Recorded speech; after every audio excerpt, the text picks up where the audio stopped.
शुरू करें।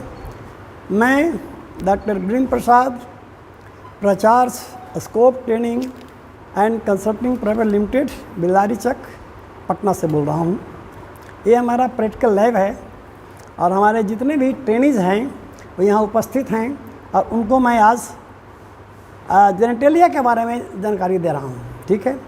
और मैं इस जेनेटेलिया में जो प्रमुख रिप्रोडक्टिव ऑर्गन्स है वो है ओवरी। तो ये मेरा ओवरी हमारे दाहिने हाथ के समीप में ये जो उभरा हुआ पार्ट है, ये जहाँ अंगूठा मेरा जा रहा है, यही ओवरी है। देख सकते हैं आप लोग सही लोग? अब देखिए इसमें भी एक उभरा हुआ ओवरी के ऊपर, ये ओवरी के ऊपर भी एक उभरा हुआ जो है ये गोल सा, ये है कॉर्पस लूटियम। इसी कॉर्पस लूटियम से प्रोजेस्टेरोन हार्मोन निकलता है जो पलते हुए पेट में पलते हुए बच्चा को सुरक्षा प्रदान करता है। ठीक है।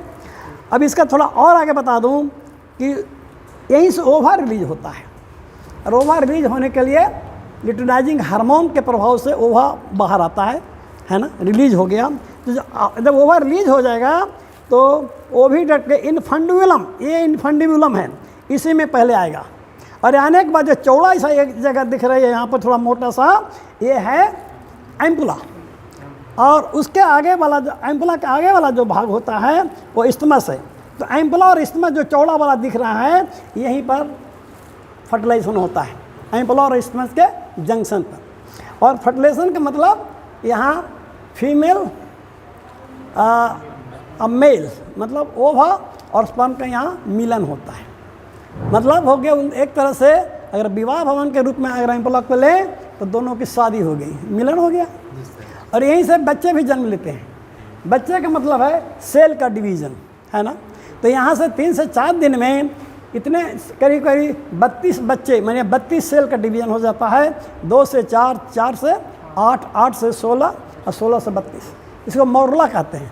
अब वो इस स्टेज में यहाँ से खिसक के फिर आ जाता है ये इस्थमस के, इस्थमस जो जुड़ा रहता है हॉर्न से, ये इस्थमस हो गया, या ये इस्थमस है, देख रहे हैं ये इस्थमस है। यहाँ से आ गया ये बच्चेदानी में, मतलब हॉर्न में, ये दाहिना हॉर्न है ना। ठीक है। और दाहिना हॉर्न ये, इसमें एक पलता हुआ छोटा सा बच्चा भी है जो अंदाज से ही लग रहा है तो 2 माह का होगा। तो इसमें बच्चा पल रहे हैं, संजोग से गाय की मृत्यु हो गई, इसलिए हमारे पास ये ऑर्गन मेरे पास है। अब देखिए ये अंदर में इसका पूरे शरीर का स्ट्रक्चर का निर्माण होता है।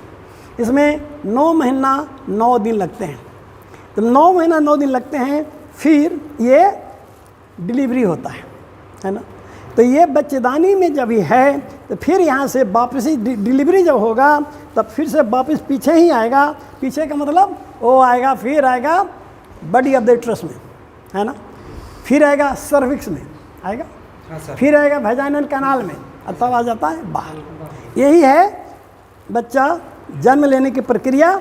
और इस तरह से हम लोग जेनेटल ऑर्गन्स के बारे में हम ये समझ गए कि कहाँ अंडा बनता है ना, और कहाँ फर्टिलाइजेशन होता है। अब एक पार्ट और है, वो भी समझ लें। ये तो समझ गए कि ओवा ओवरी से निकल के जब रिलीज होता है तो पहले ओविडक्ट के इनफंडिबुलम में गया, फिर इस्थमस और एम्पुला के जंक्शन में जाकर ठहर गया, रुक गया। अब है कि वहाँ शुक्राणु कैसे पहुँचता है। जब वहाँ विवाह भवन बोले तो लड़की पक्ष लड़का पक्ष है ना।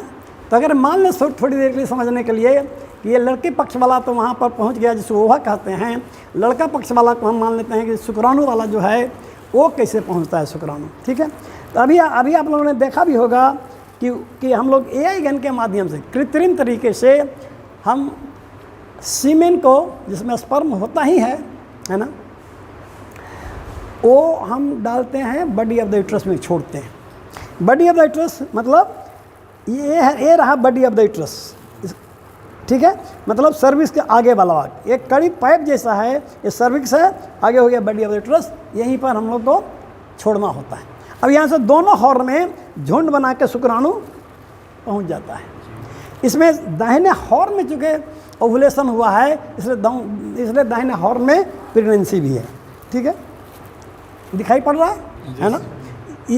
अब है कि जब वो बारात चलती है तो अलग अलग जगह से गुजरती है ना। तो ये बारात कहाँ से शुरू हुआ है?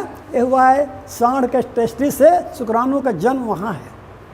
और वो टेस्टिस में जन्म लेने के बाद हम लोग कृत्रिम तरीके से वहाँ से बाहर निकाल दिया, प्रोसेसिंग किया लैब में जाके, और फिर उसको स्ट्रॉ में डाल के और लिक्विड नाइट्रोजन जिसका टेम्परेचर -196 डिग्री सेंटीग्रेड होता है उसमें रख दिया सुरक्षित, है ना।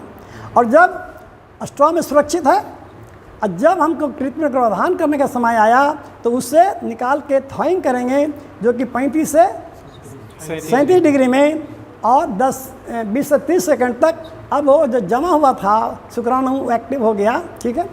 और जो एक्टिव हो गया अब वो आगे मोटेलिटी आगे बढ़ के वो एम्पुला तक पहुंच गया जहाँ उसका फर्टिलाइजेशन हुआ।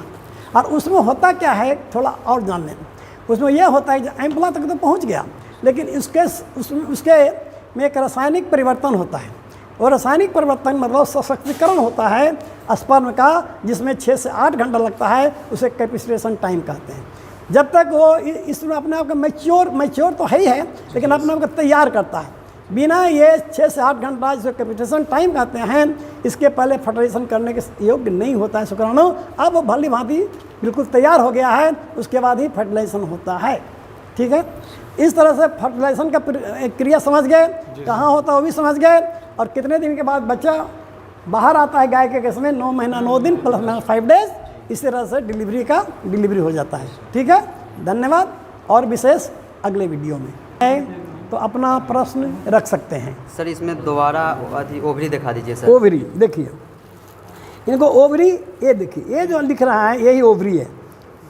ओवरी के ऊपर जो उभरा हुआ भाग है वो है कॉर्पस लूटियम, जहाँ से कि हार्मोन निकलता है प्रोजेस्टेरॉन और प्रेगनेंसी को मेंटेन करता है, ठीक है। अगला कोई प्रश्न?